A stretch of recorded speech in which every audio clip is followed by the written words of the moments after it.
Welcome to Feisty Chess. We're up against knight f3 here. Let's play d5. Maybe I can work my way to a Tarrasch. Yeah, okay. Assuming white's going to cooperate and play d4. All right. We're going to play the Tarrasch Defense. I've just been reading a Chess Life article on this. Okay. So we got the Symmetrical Tarrasch. This is not a real problem for black. Okay, he goes with bishop e2. I could keep it symmetrical. I think I'll do that. I think bishop e2 is a good move. We'll both castle. a6 is an idea in these lines here. The symmetry will be broken like this. Either he'll take and give me an isolated pawn, or I'll do the same for him.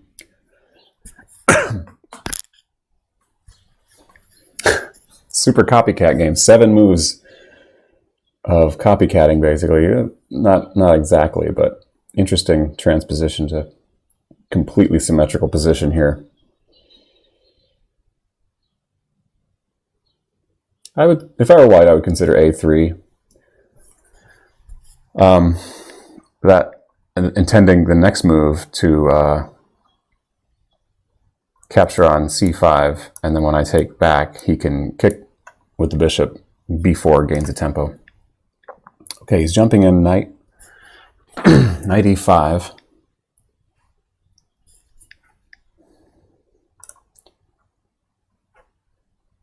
This takes some of the defense off of d4.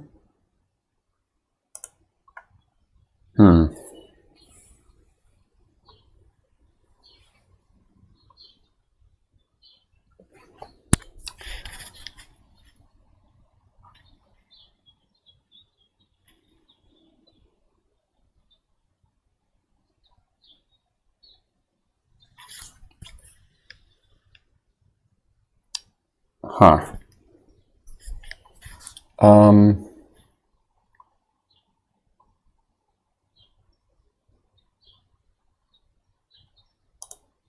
I think taking here is good now.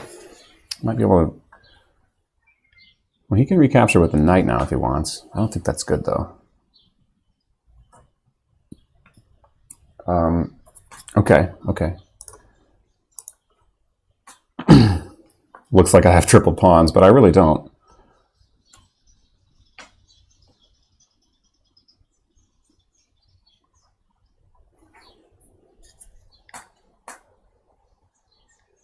All right, I can play against his isolated pawn. Actually, I could just play c5 immediately and liquidate. The problem is that opens up his bishop. And I like to play the Tarrasch because it gives me better pieces.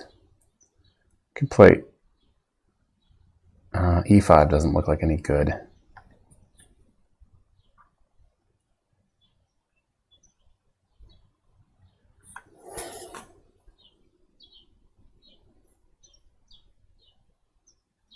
Queen would look good on c7, and then getting a rook to d8 would be nice.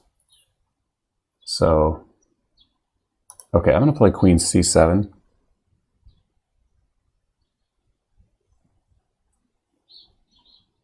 And the alternative, I have some... He's going to play e4. He'll get e4 in, so I take. He at least doesn't get e4 in. Can I stop e4? I can't, so I'm gonna go for this.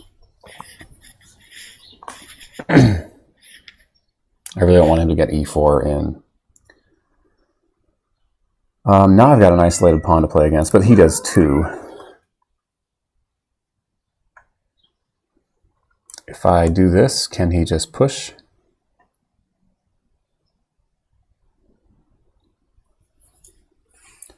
Podkoritov Leonid.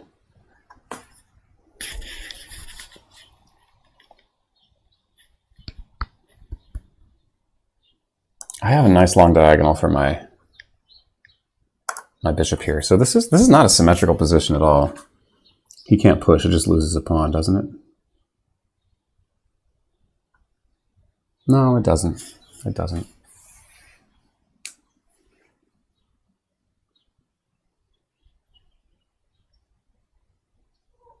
Okay, I have a choice here. I can take, or I can... I suppose I can ignore it. I don't have to do anything here. Well, there is a threat. This threatens to ruin my pawn structure. Taking on e6. I could push e5, hoping to get e4 in myself.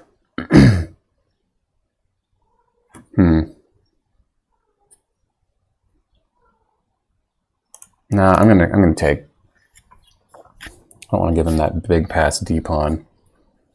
He'd get knight b5 in.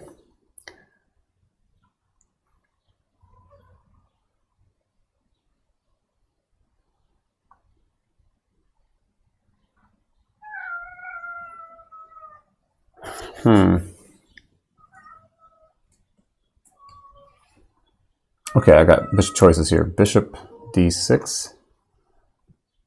That walks into bishop g5. I'd probably have to go back. I should probably just take, and I keep my bishop pair. The bishop pair seems pretty powerful in this kind of position.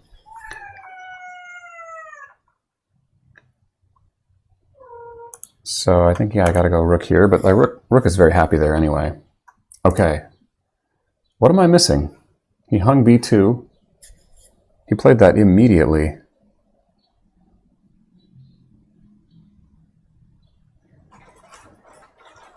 Does he have some queen move that... The only queen move that really attacks the rook is queen c1. That can't be that good. So I'll just take this pawn.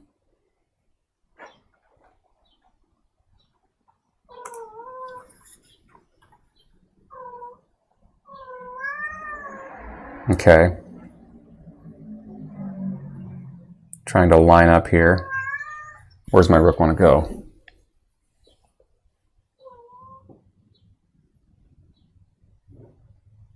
I could sack an exchange and go bishop b2. And if he takes the rook, queens are likely to come off then. I don't think the exchange sack is that good. So let's go rook. Yeah, rook b6 looks nice. I have a kind of a Budapest rook here. I might slide along here. These bishops are trouble, though. Those bishops are super powerful. I think he's got compensation for the pawn. My best might just be to go bishop b7 to try to trade pieces at this point. Or bishop e6 looks good, too. Oh, he's stopping bishop e7. Actually, bishop f6 trades off bunches of stuff if I want.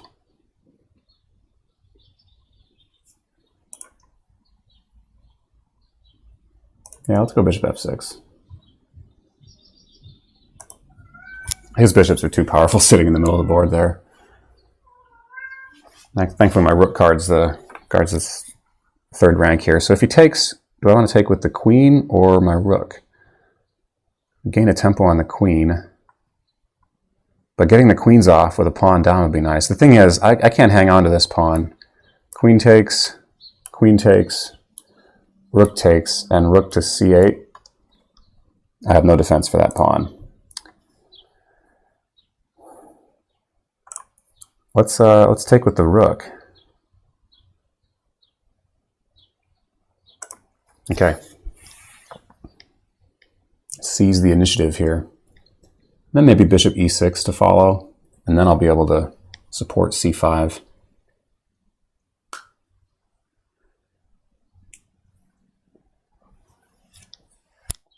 If I go bishop e6 here, I might even consider taking with the e pawn, the f pawn, just to open up those big bad rooks. Okay, this forces the trade now. Bishop e6. Okay, we're simplifying. Pawn up. And we've completed our development finally. Question is, after the capture, which is, well, as this is not forced.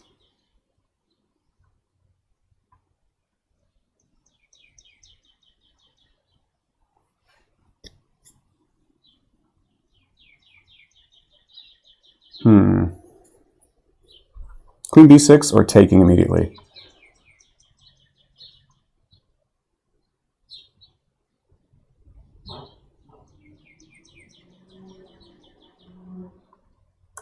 I'm going to go queen b6.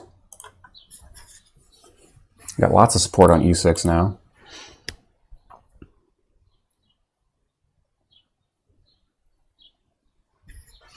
My last rook is ready to come in the game.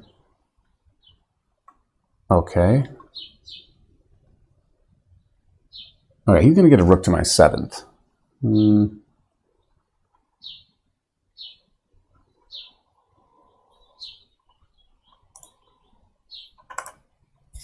Let's get those queens off.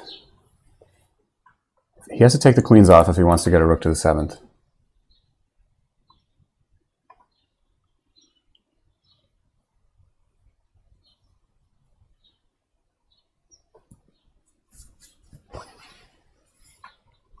And actually, rook to the 7th. This doesn't scare me because I can still maintain my pawn lead.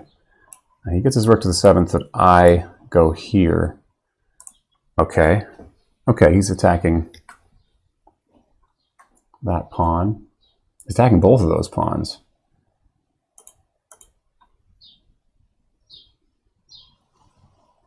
Queen b6 or queen a6?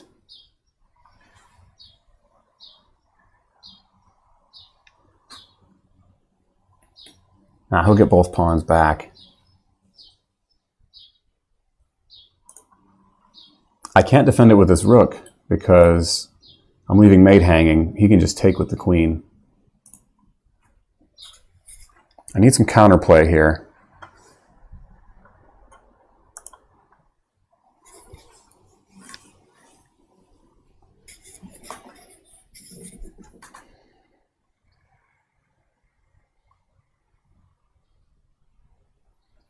I've got this attack idea on the king side.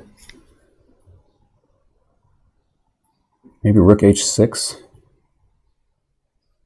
That stops pretty short by any timely h3. I could just start marching this pawn and say that I have a better passer than him. I don't think I do, though.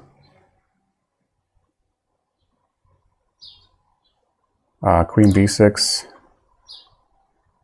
It just ties the room together, but then rook b1 is the problem.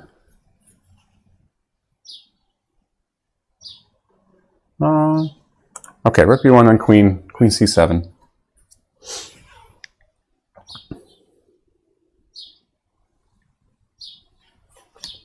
Problem with queen a6 is after takes, that rook move to the a1 is going to win the piece back, win the pawn back. Okay, so here was my plan.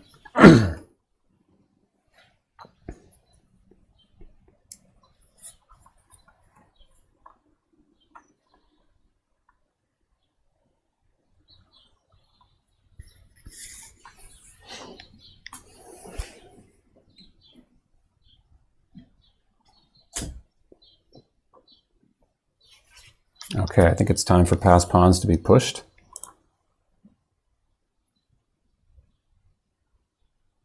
Not sure I want to commit the rook to c6 yet, but I have that in case I need to defend.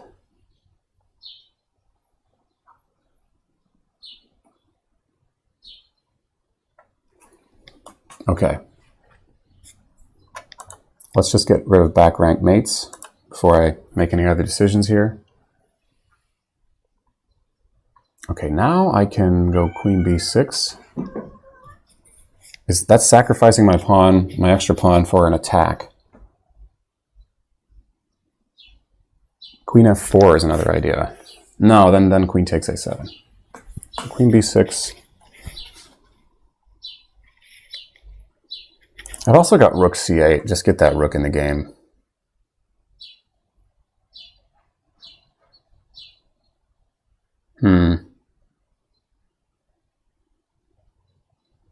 Yeah, let's go into the two rooks versus the queen. I'll give that pawn up for the rooks versus the queen here, and maybe that'll be instructive.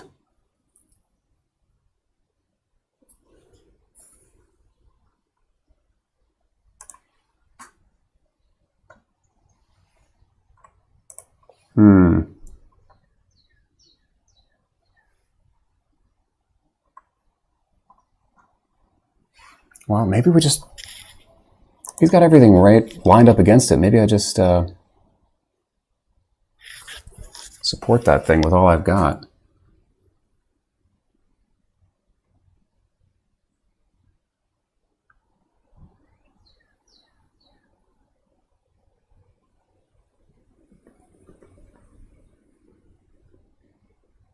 Oh, no, this works.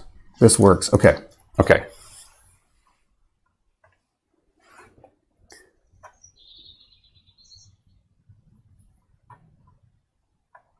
Because his back rank problem. He hasn't solved his back rank problem yet. So this actually defends the pawn. And now we're in a pawn up ending. And I can double up behind that pawn if I want. So I get my king in the game. Or maybe even better, go to the second rank. It's liable to trade rooks, though. Do I want to keep those rooks on the board? I don't know, the time differential. I'm going to encourage a rook trade here. Oh.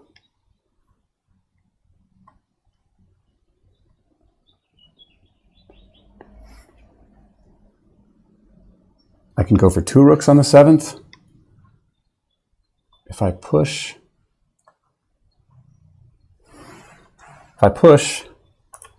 let's just push. It seems the most forcing.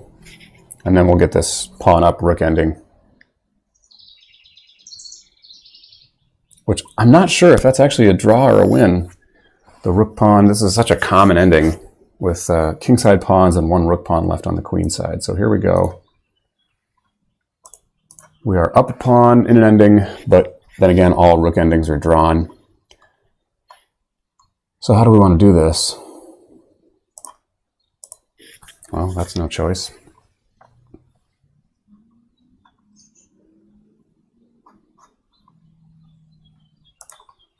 Let's just get moving. Passed pawns must be pushed. We'll at least go to A3 here. I have a feeling that White's going to know how to treat this.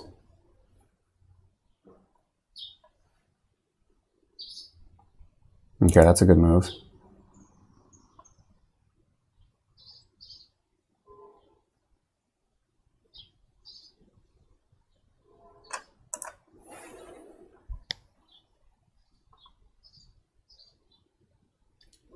I'm going to need to get my king in the game.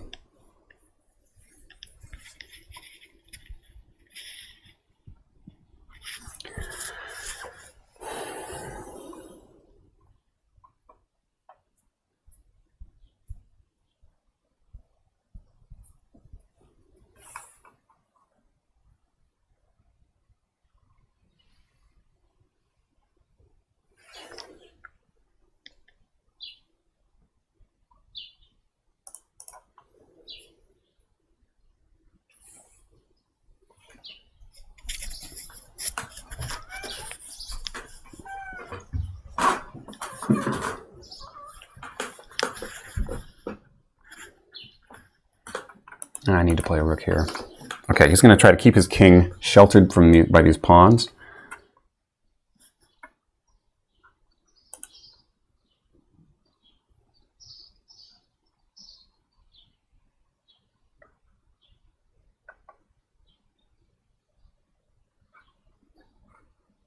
Let's take there.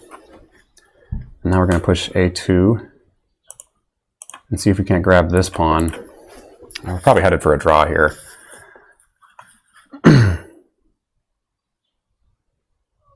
Maybe I can play king up, but he's just going to play his king there.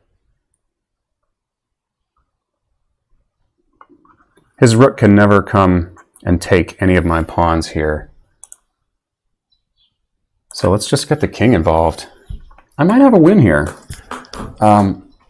His rook has to stay on this file.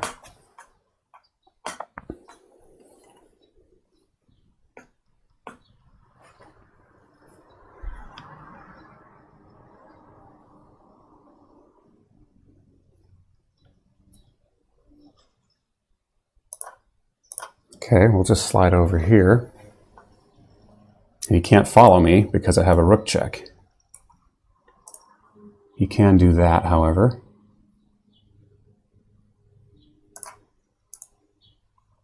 Let's just keep moving. Our plan is to come to the king side.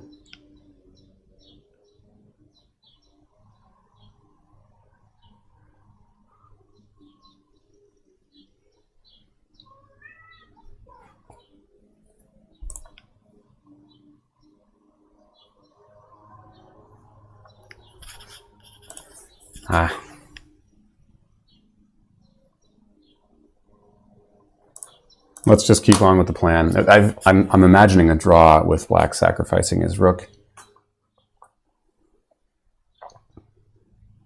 But he's got to get active with his king. He's got to try king f5 here. But then I have an alternate plan of king f5, rook here, and he's got to take, and then I take with check. King e5. His king is in a nice position.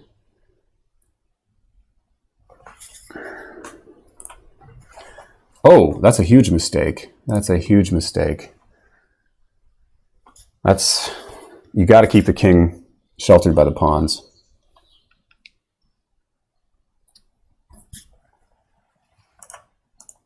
Okay, so we win the rook.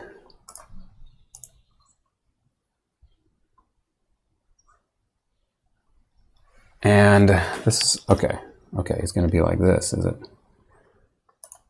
Well, if he's going to do this, I can simply, well, what can I do here?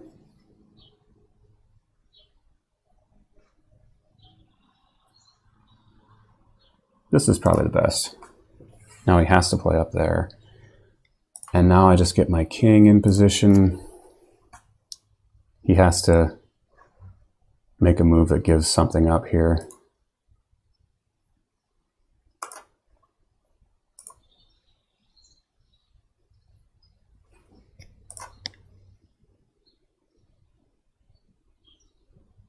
Let's see. Here, he takes, and then I go here. He's got to come up. That should do it. I just get my king in the game.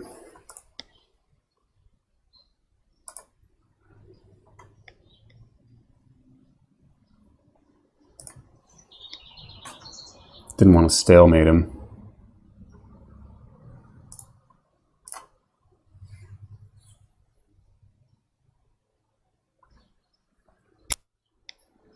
Ooh, this is dangerous, isn't it?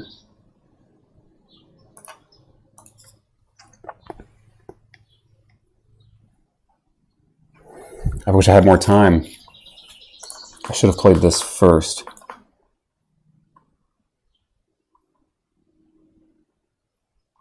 We might have have to promote to a knight here.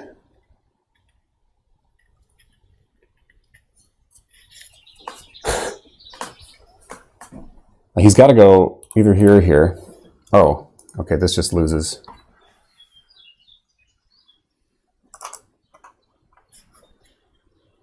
Whew. Okay, we'll look at that later. He had to try a knight promotion. Crazy enough. This is quite common in rook endings, actually.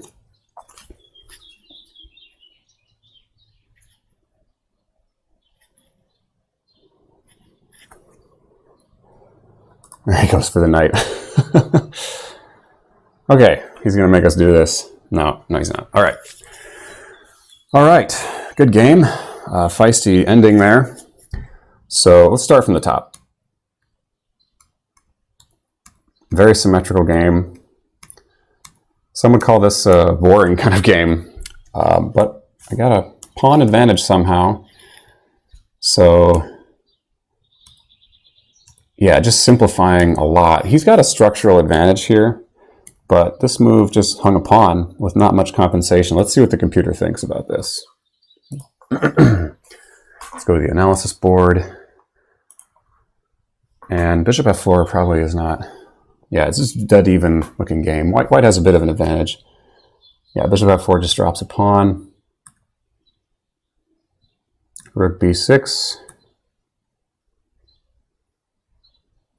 I'll go back, skip the opening phase here. Let's So this symmetrical position, yeah, d takes c4 is the main move. A6 makes a lot of sense. I think a6 would be good here.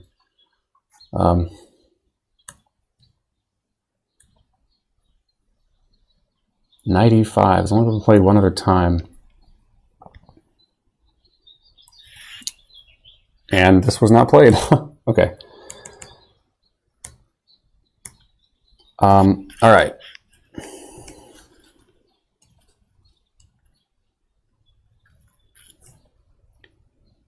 Rook b6. Rook b6 makes sense too.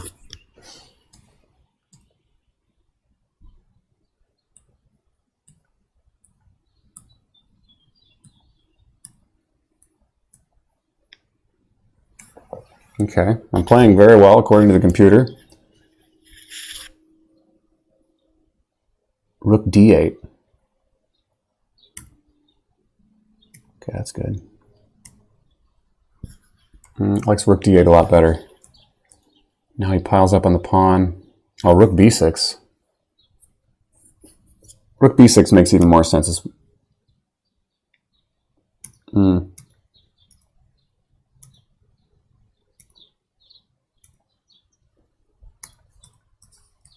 Okay, yeah, I simplified to this moderate advantage, but I had better things here. Let's look.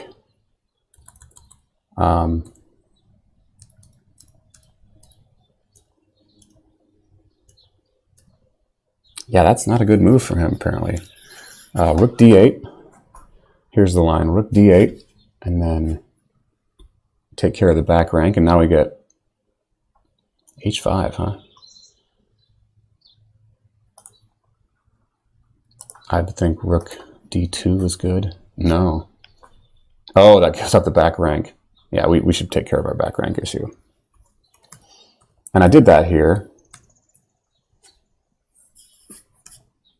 Now rook d8.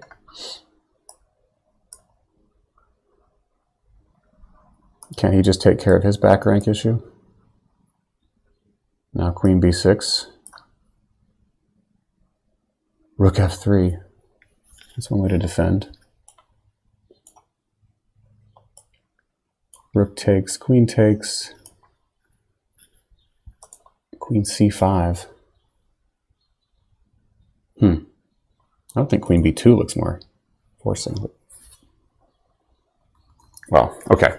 Keep an eye on that pawn. Alrighty. We got ourselves to this ending, and I was low on time, so I was thinking endings are good. I don't have to think quite as deeply in endings. Okay, and now, yeah, so for instance, I have a plan. I push that pawn for several moves. I gain some time on my clock. And again, I get that pawn up there. I push my king out. So he was probably worried that he needed to keep my king from coming over here, because eventually my king will force that rook somewhere else, and now it can go up here, and eventually it's going to get all the way up here to protect this pawn, and so the rook can help it promote. But the problem with that is my king takes a huge journey, and he abandons all this to the enemy king. So let's look at a line here. I think king f5. Yeah, this says, the computer says this is totally drawn. King f5 is good here. F3 was a mistake. We'll look at that later. But for now, I can't play here, because once he takes, I don't even have this check anymore, because his rook is guarding the second rank. F3 changes that.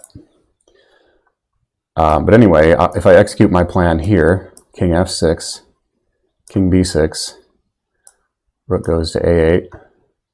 Now I get my king going. Look how much time this takes. In the meantime, he's going to just start marching his pawns. King b3, f5.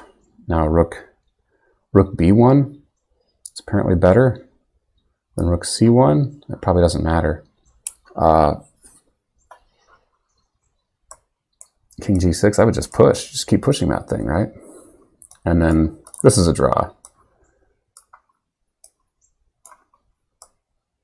Yeah, king g6, and these two pawns. I mean, I'll be lucky to draw this, actually. So that's the kind of plan you need. You need to give up your rook in a lot of these cases because your hope relies on your king. So instead, he went with f3, and now this is a huge mistake, like we saw in the game. But if he goes king f5, then this is a little different. It's still a draw, but I've at least got chances because now I'm king g4. Now I'm at least still up that extra pawn. Ooh, well, I'm not going to be for long. Rook a6. Yeah, all rook endings are drawn. But of course, you can make tactical errors as white made here. So now this is a big time win, but I'm not sure he didn't have a draw at some point. Yeah, king d5 is better, I guess. King d5, really. Ooh, mate a 9. King d6.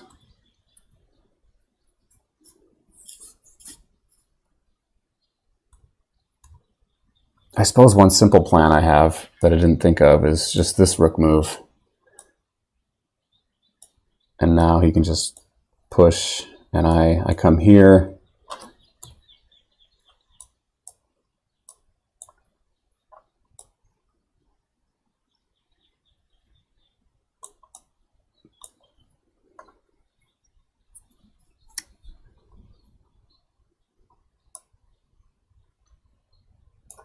And yeah, that lets my king get there. Rook f1. This is similar to the game, actually. Okay, let's just look at the key moments here. Okay, rook takes f5. King e6. Oh, king f7 doesn't stalemate. Actually, king f7 just leads to an immediate mate. I missed that. That's low time trouble for you. Well, this is a little more instructive, I guess. But yeah, I looked at rook f7 because I wanted to force his king kind of out, but he can play king to g6 instead of king. I imagined he had to go here. Yeah, king f7. He has one move and it leads to mate. So, oh well.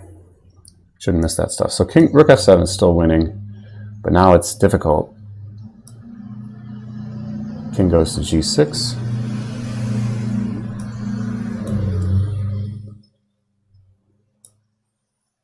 I wonder if this...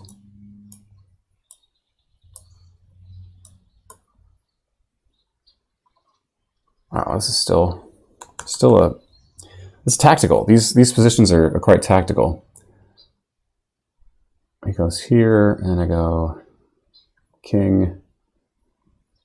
And I got nervous. I didn't like the looks of this. Yeah, this is a draw. This is a draw. I can check, but I can never come to the back rank with my rook now. And his king just goes over here. And I just have to take. There's no other move. Every other move loses here. So I went back with the rook.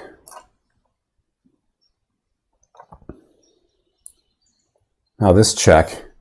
And king f5 is apparently the right move. Here's the line I was looking at. I just come to king f7, right? So the point is, next move, either he promotes or he moves here. Those are his only two moves. I'm going to check him. Unless he promotes to a knight, in which case I'm in check. So I have to go here. But some rook and knight endings are drawn, but this, when the knight is in the corner, it's not so drawn. So king f6, the knight has no moves. King h5 gets the knight skewered pretty quick, obviously. But this, let's see, rook g4. Oh, you just wait. Yeah, you wait, and the knight can't do anything still, so the king has to move. And then you've got this mate. So the king has to avoid the mate immediately. He's got to go here, and then the knight gets skewered. So That's the ending I was talking about. He went there. That allowed me to get behind the pawn. His king can support it, but he can't continue to support it. So that's the game. Okay. Thanks again to my opponent, Pod Koratov Leonid, and thanks for watching. Stay feisty, folks.